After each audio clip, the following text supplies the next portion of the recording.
Au regard de tous les thèmes traversés, il serait la moindre des choses d'admettre que la vie est fragile, qu'une bouteille est fragile, que nos certitudes sont fragiles. Que se passerait-il donc si nous en prenions conscience? Ne serait-ce pas là la source d'une véritable force? Les abeilles peuvent-elles nous le rappeler? Il est possible que l'on entende en Slovénie qu'une personne est aussi diligente qu'une abeille, flattant son ego en reconnaissant ses hautes qualités, ou encore que le miel et le lait coulent, assurant que tout va pour le mieux. De quoi se rendre à une évidence, la primauté qu'occupe ici le monde des abeilles. Et pour cause, si l'on constate l'impressionnante tradition apicole qui s'y est déployée depuis plus de 1000 ans et qui culminera avec Anton Jansa, enfant de Slovénie, pionnier de l'apiculture moderne.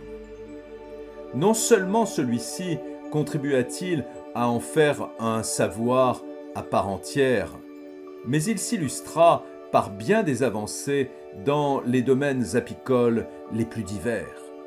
Citera-t-on le changement de taille et de forme des ruches, aidant à leur empilement?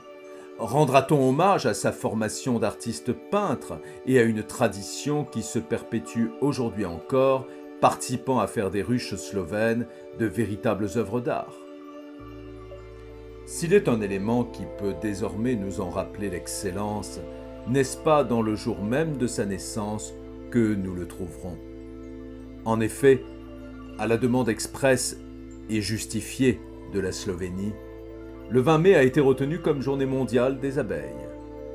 De quoi, espérons-le, contribuer à renforcer les mesures de protection des abeilles comme des autres pollinisateurs. Et par là, clamer haut et fort que toute mise en danger de leur rôle essentiel ne condamne pas que les abeilles, mais la majorité de nos ressources alimentaires, rappelant à la fragilité de la vie. C'est du reste à cette fragilité que nous songeons ici, à rebours de toutes les arrogances, a fortiori de tous les aveuglements. À quand une prise en compte de son évidence dans bien des domaines, environnementaux, sociaux, géopolitiques, où sa meilleure considération pourrait aider à nous préserver de leurs conséquences?